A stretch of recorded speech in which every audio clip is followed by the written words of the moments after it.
Well, salamat po, Pastor, at sa Diyos ang papuri. We bring you greetings from Philippine and Mighty Bishop Field at natutuwa po kami we are here.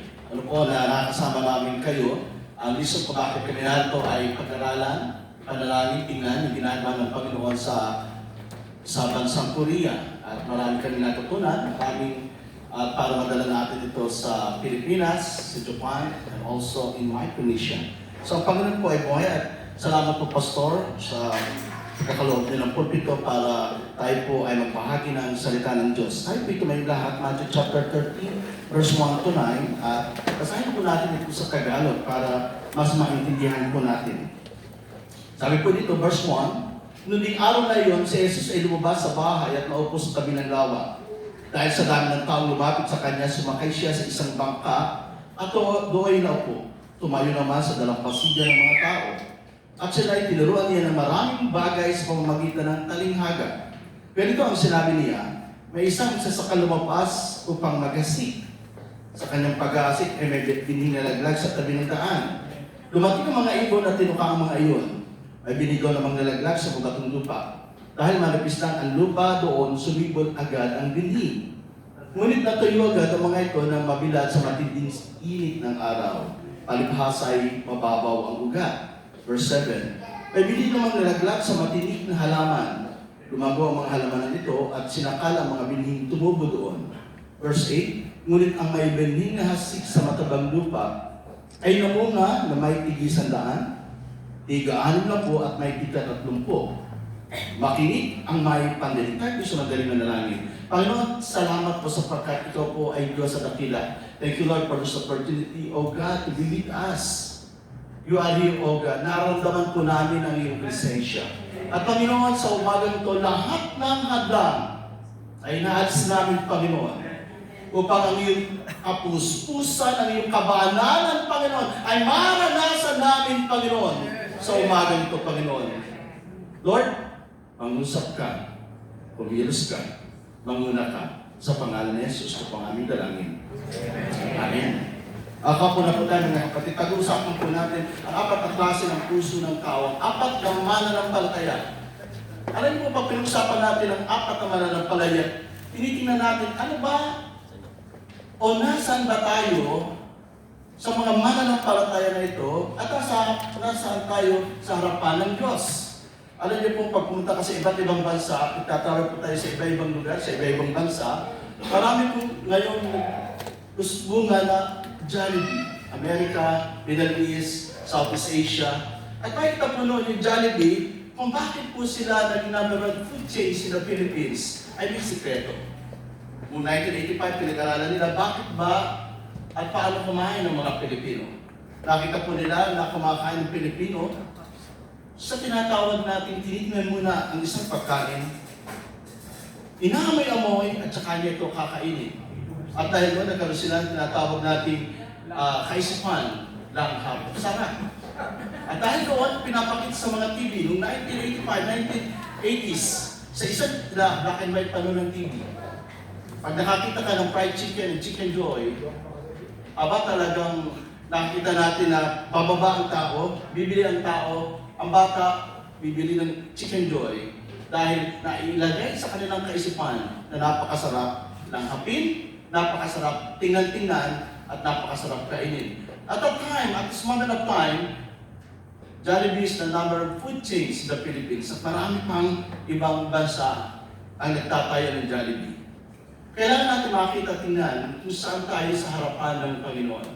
Hindi natin po pwede i-deny, hindi natin pwede ipagkaila, Lord, nasaan na ba ako sa harapan mo? Kung pwede ka magtago sa kapitbahay mo, kung pwede ka magtago sa asawa mo, kung pwede ka magtago sa simbahan, pero hindi ka pwede magtago sa harapan ng Diyos. Ang ating teksto, mga kapatid, ang sabi dito, ang ating Panginoon ay lumabas upang mangaral at pinagkalipunpunan siya ng maraming mga tao. Pinagkaguluhan siya ng tao, hindi siya artista. Bakit siya pinagkakaguluhan? Sapagkat nagpapakain ng 5,000 ng 4,000. Bubuhay ng mga patay.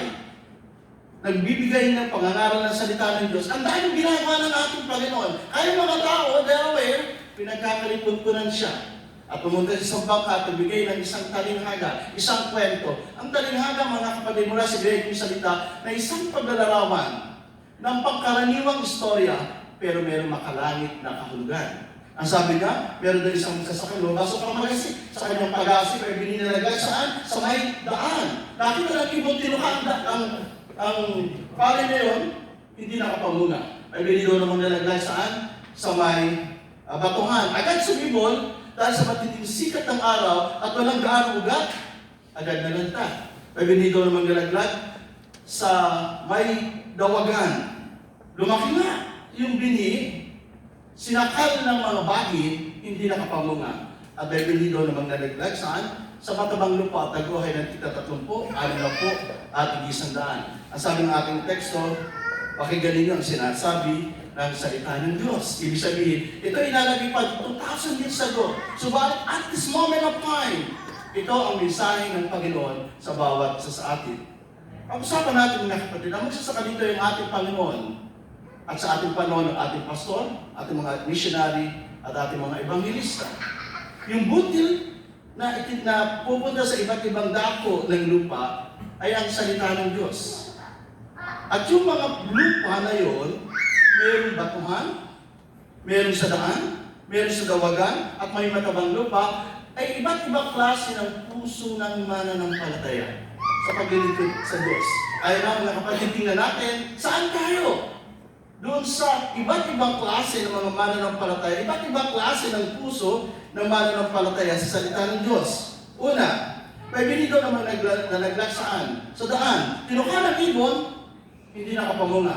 Meron daw mga mananampalataya na nakinig na salita ng Diyos, binali pala ang salita ng Diyos sapagkat may filosofiya sila sa kanilang kaisipan. Sabi nila, malakas ako, mayaman ako, ma-impluensya ako, marunong ako, hindi ko kailangan ng Diyos. Una, pag-usapan natin, mayaman ako, hindi ko kailangan ng Diyos. Alam niyo bang sabi sa Luke chapter 12, verse 16 to 21, meron din sa napakayaman tao. At sinabi niya sa kanya sarili, ano gagawin ko sa aking kamali, sa aking buhay? Awa ba sa akin ito ang mga kamali na dati nag-exist at naglalakagay ako ng malalaking kamali? At sasabihin ko sa aking sarili, kakain ako, iinom, at magsasaya. Sabi ng Panginoon, hangal, sa gabi nito, kukunin ko ang iyong buhay. Kanino mapupunta yung kayamanang inipon sa lupa? At ganyan sasabihin ng mga taong nag-impok na kayamanan sa lupa, subalit dukha naman sa harapan ng Panginoon. May filosofiya siya. Eat, drink, and be merry. Ito po mga kapatid, influence ng Epicurus belief. Eat, drink, and be merry because tomorrow you will die. Kumain tayo, magpakasarap sapagkat bukas mamamatay tayo. Ganun ang kaisipan ng maraming tao. Pero ano sabi ng Panginoon? Hangal, sa gabi nito, kukunin ko ang iyong buhay. Kanino mapupunta ang kayamanang kinuha? Ano yung kayamanang inani? Ganyan ang sasapitin ng mga tao na nag-iimpok ng kayamanan sa lupa. Subalit dukha naman sa harapan ng Diyos. Sinasabi natin may impluensya ako. Kilala akong tao. Alam niyo pa din po sa Luke chapter 16, verse 19 to 31, may istorya to.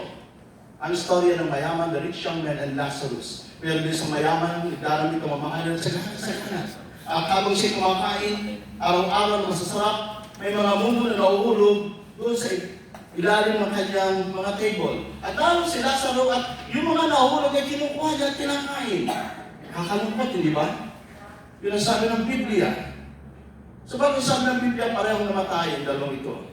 Yung mayaman na nakalimutan niya Diyos, araw-araw nagpasasa ng kanyang kayamanan, lalo sa Hades, araw-araw, gabi-gabi, pinapahirapan siya. Subalit sila, kasama nakita niya, sa kabilang ibayo, araw-araw inaalo siya ng mga anghel. Ay sabi niya, Amang Abraham, mabag kayo sa akin. Pwede niyo po bang papuntahin si Lazaro sa akin? Sa dulo ng daliri, isaw-saw sa tubig, ilagay sa dila ko, sapagkat hirap na ako. Ano sabi ni Abraham? Anak, pasensya ka na. Sapagkat hindi pwedeng makapunta rito, makabalik ang patay doon sa lalo dito man. At sa ating pagitan na mayroong malaking langit na ang nari niya, hindi makaparihan at ang nariyan ay hindi makaparini. Ang sabi ni mayaman, Amang Abraham, meron po akong isang kahilingan. Pwede niyo pong papuntahin sila sa lupa. At siya'y mangaral ng salita ng Diyos. Sapagkat ayaw ko pong maranasan, ang naranasan ko, araw at gabi na pinapahirapan dito sa Hades. Ano sabi ni Abraham? Anak, kung ayaw nila maniwala kay Pastor Art, kung ayaw nila maniwala sa lahat ng mga pastor sa mga missionary, kahit ang isang patay na muli na buhay, hindi nila papaniwalaan. Kapatid, kakaunti lamang ang buhay natin sa ibaba ng lupa. Heaven and earth will pass away, but my word will not pass away. Lahat na mayroon ka, kayamanan, karunungan, wala kang pwedeng may pagmalaki sa harapan ng Diyos. Sa isang mata, pwedeng kunin niya ng Diyos. At sa isang mata, lahat ng wala ka, kaya ibalik, kaya kang punuan, kaya kang bigyan ng Panginoon. Tinitingnan ng Panginoon ang laman ng aking puso. Kapatid, ikaw ba ang tinutukoy sa umaga nito? Nasa iyong kaisipan, hindi ko kailangan ng Panginoon, mayaman ako. Hindi ko kailangan ang Diyos, matalino ako. Hindi ko kailangan ng lahat ng bagay na yan sapagkat masaya ako dito sa Korea. Meron akong pamilya, pero kapatid, kamusta na ang pamilya mo? Meron pong isang survey, at ito po ay ginawa, ito po ay sinabi po ng isang pinakamayamang tao sa Singapore. His name is Philip Nang and his father Robert are worth 12.1 billion for their control of Far East organization. Na-interview po siya ni Caleb Park, July 24, 2019. Translate po natin ito sa Tagalog. Sabi niya, and this is what is quotation, palagi akong naghahanap ng mas mabuting buhay. Pinakamayamang tao sa panahon noon sa Singapore. Mas mabuti ang layunin, mas mabuting ako, mas mabuting lahat ng bagay. Ngunit mali ang aking tinitingnan na napagtanto ko na walang mas mabuting ako o mas mabuting bagay kung wala si Jesus, ang sabi nila. Sa iyong puso, kapatid, there's an empty vacuum na po pwedeng ang presensya lamang ng Panginoon pumuno. O pwedeng hindi tumagpunan ng material na bagay, hindi ito po pwedeng nag-aral na nag-aral, ang dami mo ng pag-aaral, kulang pa, parang may kulang. Ang dami mo ng pinuntang bansa, pero may kulang. Why? Kapatid, sa iyong puso, there's empty vacuum. Natanging ang banal na Espiritu ang ating Panginoon sa Kristo lamang ang po pwedeng pumuno. Kapatid, kamusta ka na sa umagang ito? Ikaw ba yung taong tinutukoy na nakarinig na salita ng Diyos, pero dahil sa kayamanan, dahil sa filosofiya, dahil maraming sinasabi, hindi ko kailangan ng Diyos. Unang klase naman ng mananampalataya, na nakarinig ng salita ng Diyos, pero binaliwala ang salita ng Diyos. Pangalawa, mga kapatid, ang sabi po dito, meron po raw binhi na napunta saan?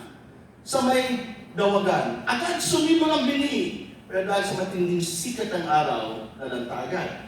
Ito po mga kapatid ng mga mananampalataya na nakarinig ng salita ng Diyos. Maagad, mainit sa pananampalataya. Maaga sa Sunday school, maaga sa service, nagagamit ang Panginoon. Pero dumating ang matinding sikat ng araw. It symbolize yung tinatawag nating problema, yung mga pag-uusig, unti-unti nang nawala sa gawain ng Panginoon. Alam niyo po mga kapatid, bakit ba kung kailan tayo naging mainit sa pananampalataya, saka pa maraming problema ang dumarating sa ating buhay? Alam niyo bakit? Kasi tinawag kang mananampalataya. Ibig sabihin may pinapaniwala ka na hindi nakikita, pero dahil sa iyong paniniwala, naniniwala ka na gagawa, kikilos, pagbibigay ng tagumpay ang Panginoon. Ito yung mga mananampalataya na naniniwala tayo na ang Panginoon ay gagawa at kikilos, pero bakit kung tayo mainit, ang daming problema na dumarating sa ating buhay? Problema sa material na bagay, problema sa financial aspect, problema sa spiritual, nalulupay-pay na tayo, nawala na yung init ng ating pananampalataya. Dumating ang pagkakataon na nawala na yung ministry na ginagawa natin. Bakit? Kasi ang daming problema na dumating sa buhay natin. Iniisip natin, kilala ka lamang ng mga kamag-anak mo pagkainin ng pera. Ito sa Korea, pagka wala na, bakit hindi naman na ako may panalangin o mabati? Ang daming mga problema na dumarating sa buhay natin. Ang tanong, Lord, bakit pag dumarating ang problema, nawawala ang aking pananampalataya? O bakit ang Panginoon inaalaw ka na magkaroon ng problema, gusto makita ng Panginoon ang iyong katatagan sa pananampalataya? Ang problema ay hindi galing sa Diyos.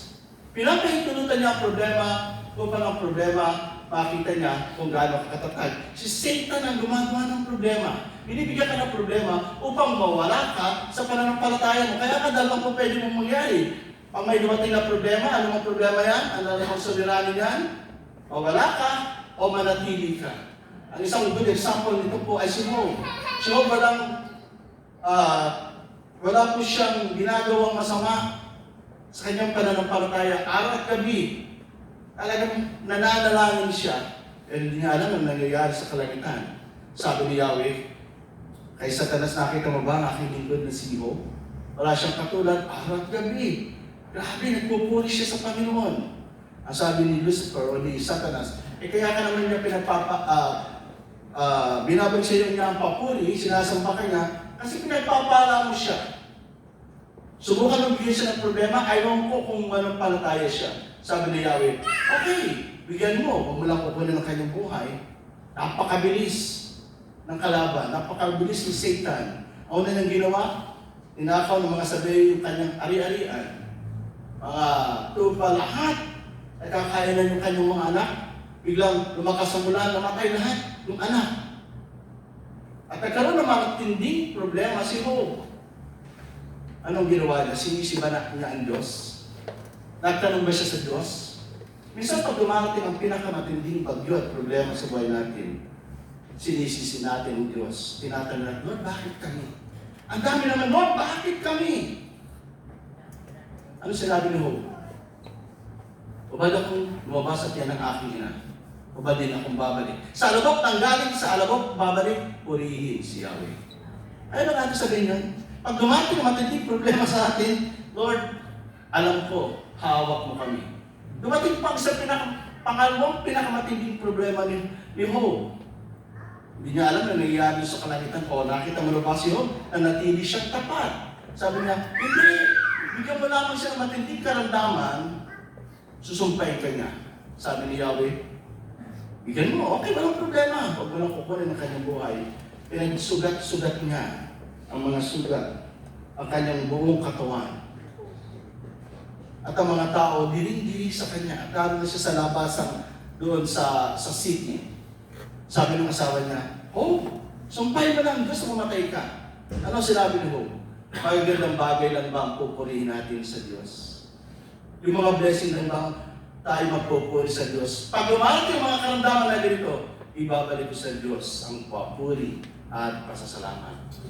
Kaya ba natin gawin ang bagay na yun? Pag dumarating mga bagyo, problema sa ating buhay, Lord, ibabalik ko pa rin sapagkat alam ko at alam ko na may gagawin ka, hindi pa tapos ang ginagawa mo, may gagawin ka sa buhay ko.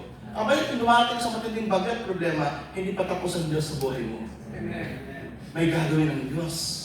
Mas malaki ang Diyos sa mga problema na iyong hinahawakan. Financially, sa family mo, sa lahat ng bagay, meron siyang gagawin. Maghintay ka lang. Not in your time, but in His time. Hindi sa iyong oras, hindi sa iyong kagustuhan, kundi sa oras at plano ng Panginoon. Namatay pa si Job? Ano sabi doon? Pinagpala ni Yahweh ang buhay ni Job.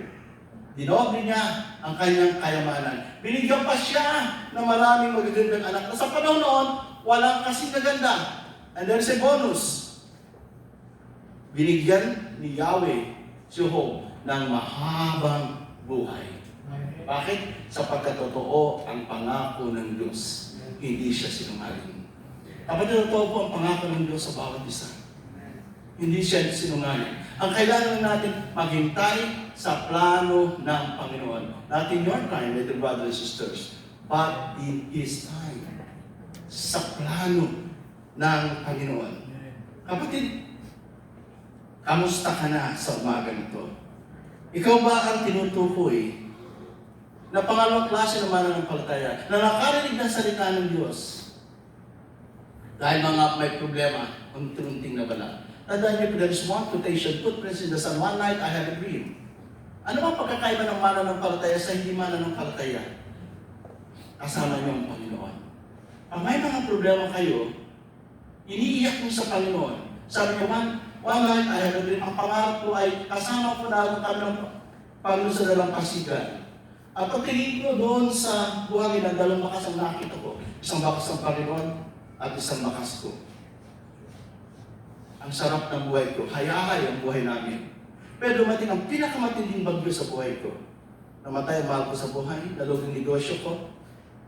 Yung asawa ko, iniwan ako. Ang daming nagkaroon ng problema. Yung pamilya ko, nagka-problema sa Pilipinas.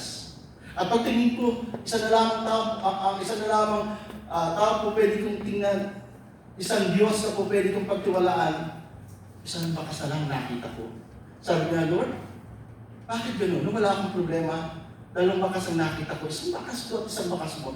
Dumating ang pinakamatinding bagyo, isang bakas na lamang ang nakita ko. Lord, iniwan mo na ba ako? Nangiiwan ba ang Diyos?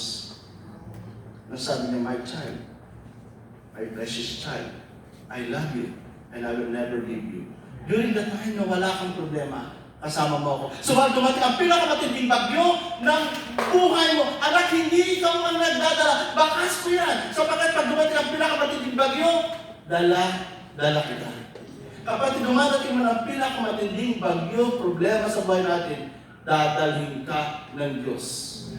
At pag dinala ka ng Diyos, anumang problema, kaya kang pagtagumpayan.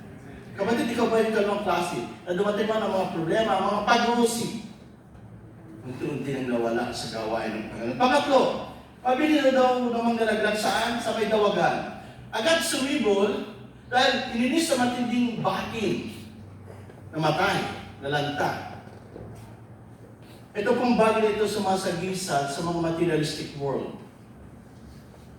Dahil pinagpala ng Diyos, unti-unti nakalimutan ang nagpala sa Kanya.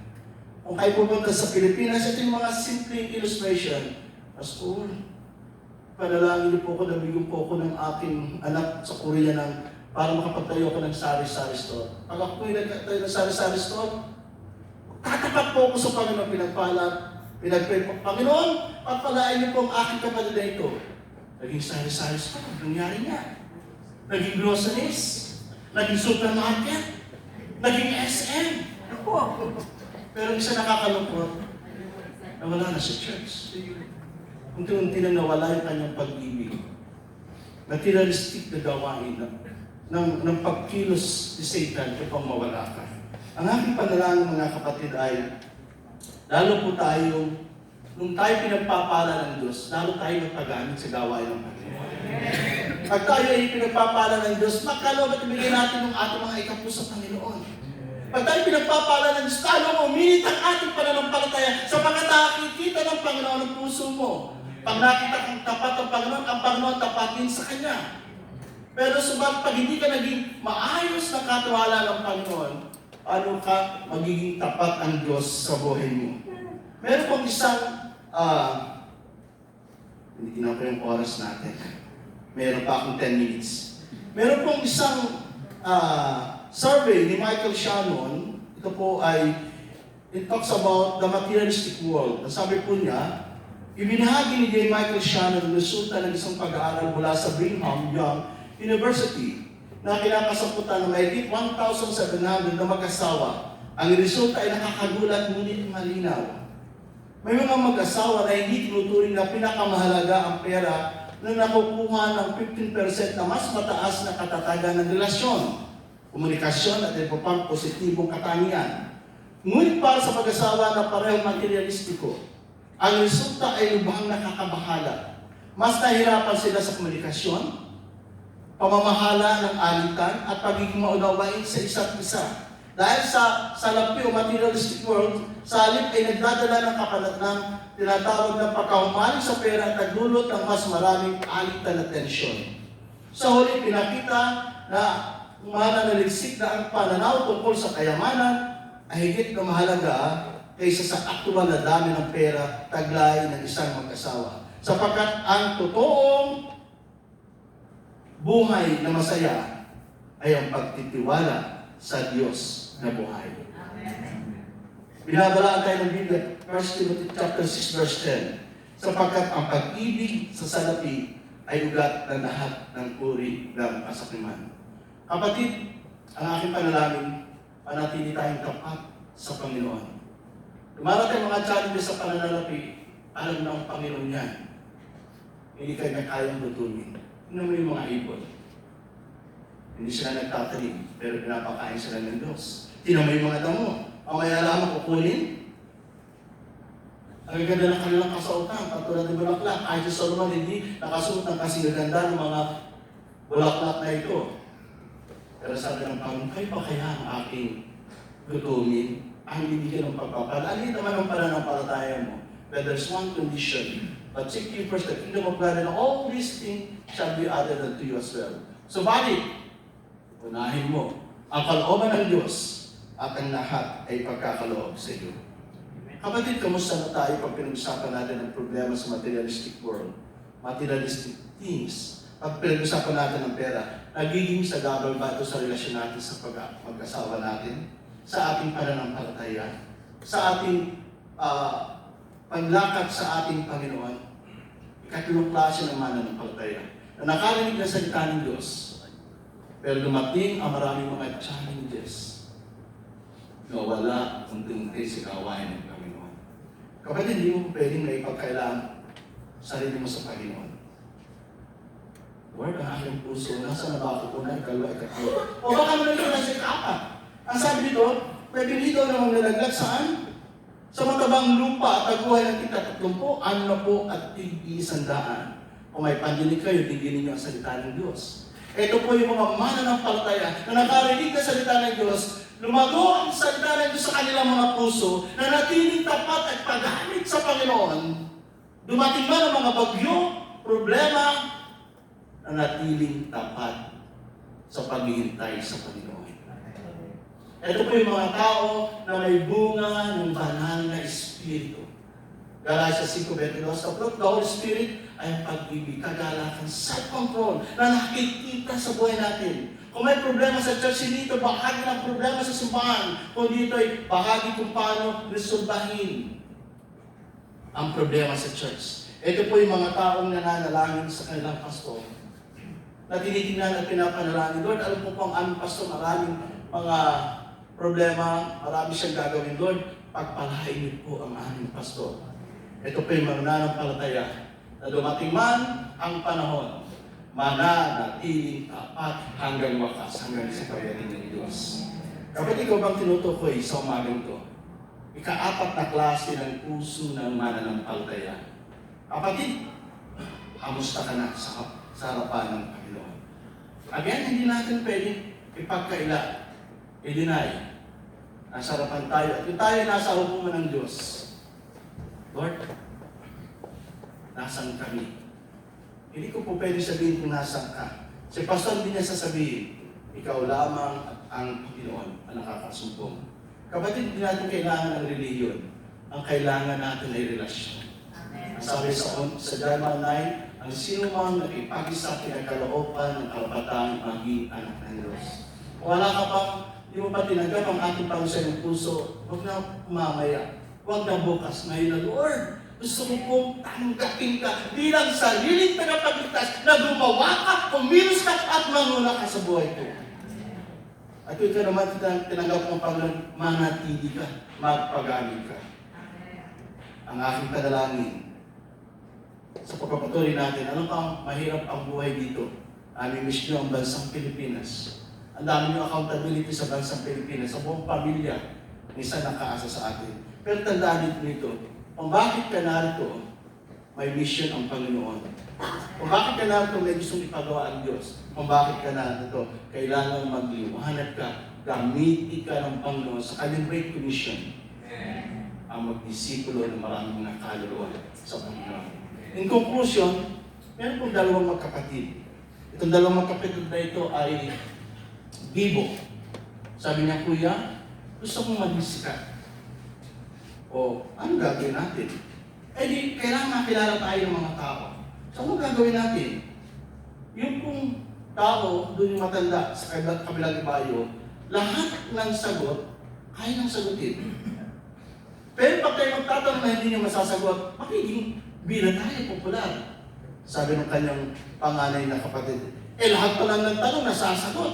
Ano pagtatanong mo? Simple lamang, Kuya, bigyan kita ng idea. Kumuha siya ng isang kalapati. Sabi niya, Kuya, ito isang kalapati. Itatanong ko kung ito'y buhay o patay. Pag sinabi niyang buhay, unti-unti mong patayin. Pag sinabi niyang patay, pakawalan mo. Eh di wala siyang tamang sagot. Kung ano, pumunta po yung magkapatid doon. At sabi niya, Mamay, sa Batangas, Lolo, Manong, magandang umaga po. O ano yung mga anak? Kilala po yung inyong karunungan sa buong lupain. Pero meron po kaming tanong na hindi namin masagot. Meron bang gano'n? Tanong na hindi masagot. O ano yung mga anak? Pero alam na ng lolo na ito kung ano yung motibo pagpunta doon. Sabi niya, meron itong kapatid kong panganay, ang kuya ko, meron po siyang kalapati na hawak niya. Ang tanong ko po, sa tingin niyo po, buhay o patay? Nagkatinginan yung mga kapatid. Pag sinabi ng lolo, ni Manong, buhay, patayin niya. At pag sinabi niya patay, pakawalan niya. Natawa po yung matanda. At biglang naging seryoso. At sinabi niya, mga apo, meron akong gustong sabihin at gusto ko sagutin. Tapos sabi niya, nasa kamay ng kapatid mo kung papatayin niya o bubuhayin niya ang ibon na hawak niya. Mga kapatid, nasa inyong mga kamay. Kayo lamang ang makapagdidesisyon. Kung mananatili akong tapat hanggang wakas sa paglilingkod sa Panginoon. Nasa inyong mga kamay na ikay magtatapat sa Diyos anuman ang mga problema at bagyo na hinarap natin. Una, ikalawang klase ng mananampalataya, Lord Jeremiah, gusto ko itong baguhin ang aking buhay. Wala akong pwedeng mailihim. Lantad lahat ang aking ginagawa. Hindi ko pwede ito may pagmalaki. At kaya na sa ikapat, purihin ng Panginoon, manatili ka. Mga kapatid, nasa inyong mga kamay, o magmananatili kayo tapat hanggang wakas sa pagdating ng ating Panginoon. At ang aking panalangin, hindi lamang tumisahin, mangyari pa sa buhay niyo. Panginoon, salamat po sapagkat po ikaw ay Diyos na dakila. Salamat, Panginoon. Lahat ng hadlang ay inaalis namin. At tuwa, Lord, sa hapong ito, Lord, buksan niyo po ang durungawa ng iyong tahanan, ng iyong kalamitan. At sa umaga ito, dumaloy, Panginoon, ang pagpapala sa bawat pamilya, sa bawat isa, siksik, liglig, at umaapaw in Jesus' name. Panginoon, ang aming puso ay hindi namin pwedeng itago sa iyo. Alam namin, Panginoon, kung una, kalwa at katlong klase kami ng puso ng mananampalataya. Ang aking panalangin, Panginoon, lalapit kayo kami sa iyo, Panginoon, na may mainit na pananampalataya. At sa umaga nito, Panginoon, salamat sa mensahe. Salamat sa salita ng Diyos. Sa iyo ang papuri, sa iyo ang pasasalamat sa pangalan ni Jesus. Amen. Amen.